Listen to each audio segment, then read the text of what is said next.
civilmedia.mk. Slobodno, nezavisno, otvoreno.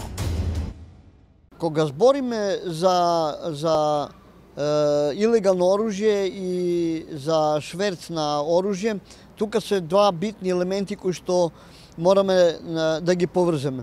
Со распадот на бивша социјалистичка федеративна Југославија, незините конститутивни елементи стана посебни држави.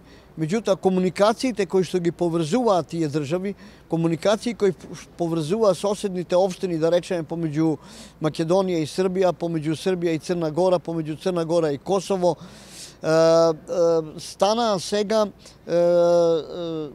нови држави со нови граници.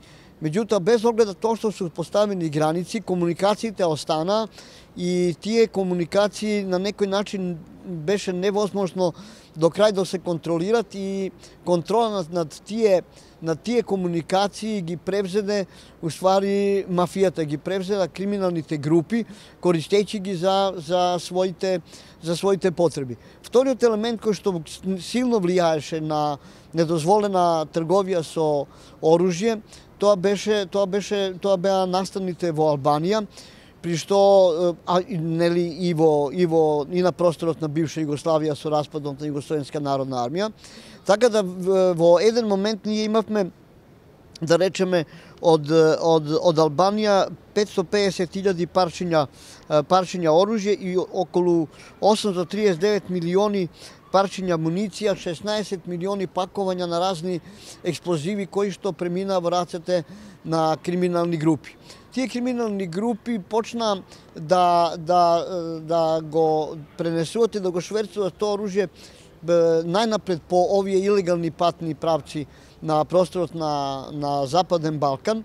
Меѓутоа, како одминуваше време и како цената на оружје почна да паѓа, тоа оружје почна да се прелева и во соседните држави, а посебно и во земјите на Европската унија, каде што и според предупредувањата на Европската унија и на нивните истражувачки центри укажува дека таков неконтролиран шверц на оружје може да дестабилизира и некои земји на Европа.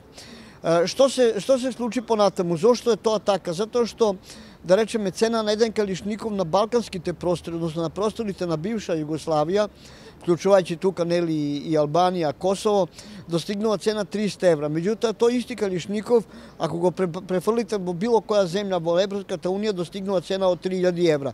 Значи, тоа јасно укажува колку се криминалните групи заинтересирани да оружјето кое што остана на овие простори на некој начин го префрлат во земјите на Европската унија. Што нормално тие влади ги загрижува, бидејќи тоа може да доведе до безбедносни ризици.